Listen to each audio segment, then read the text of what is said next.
महिला म्हणजे केवळ एक नातं नाही, तर ती संस्कारांची शाळा, संघर्षाची ताकद आणि यशाची प्रेरणा आहे.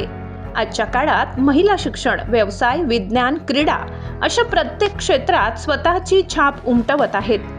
एक शिक्षिका म्हणून माझा ठाम विश्वास आहे की शिक्षण हेच खरे सशक्तीकरण आहे. जेव्हा मुलांना योग्य शिक्षण आणि मार्गदर्शन मिळते, तेव्हा ते केवळ स्वतःचे भविष्यच घडवत नाहीत, तर समाजालाही उज्ज्वल दिशा देतात. या महिला दिनानिमित्त सर्व महिलांनी आपल्या क्षमतांवर विश्वास ठेवावा, मोठी स्वप्ने पाहावीत आणि ती पूर्ण करण्यासाठी धाडसाने पुढे जावे. पुन्हा एकदा सर्वांना महिला दिनाच्या हार्दिक शुभेच्छा.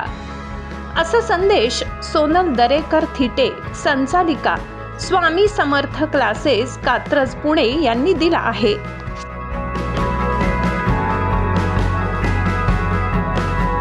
नमस्कार, मी सोनल दरेकर थिटे, संचालिका, श्री स्वामी समर्थ क्लासेस, कात्रज, पुणे.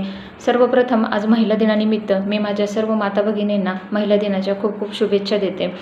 शिक्षण क्षेत्रातील नवनवीन घडामोडी आणि माहिती पुरवणारे आपले हक्काचे व्यासपीठ म्हणजेच दैनिक जनश्रद्धा, शिक्षण क्षेत्रातील सर्व प्रकारची विश्वसनीय माहिती पुरवणारे हे एक अग्रगण्य दैनिक असून हे सातत्याने शिक्षक आणि विद्यार्थ्यांच्या प्रगतीसाठी कार्यरत असते. आजकाल आपण पाहतो की आपली मुलं ऐकत नसेल की आपण पटकन त्यांच्या हातामध्ये मोबाईल देतो आणि आपण आपलं काम करायला निघून जातो. पण मुलांच्या हातामध्ये मोबाईल देणे ही जितकी सोपी गोष्ट आहे, त्यापेक्षा जास्त ती घातक ठरत आहे.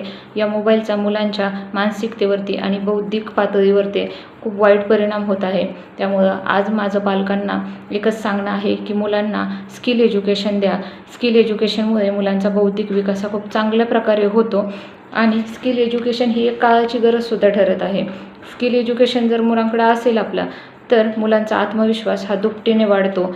त्यामुळे कुठलंही एक स्किल किंवा कुठली एक कला ही आपल्या मुलांकडे असणं ही खूप गरजेचं आहे.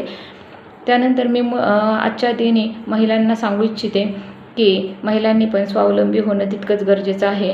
घरची जबाबदारी पूर्ण करत असताना आपल्या स्वतःची स्वप्नंसुद्धा त्यांनी पूर्ण करायला हवीत. स्वतःच्या स्वप्नांची जबाबदारीसुद्धा महिलांनी घ्यायला हवी. आज या दिवशी मला बोलण्याची संधी दिली त्यासाठी मी प्रदीप लगाडे सर आणि जनश्रद्धाच्या संपूर्ण टीमचे मनापासून आभार मानते.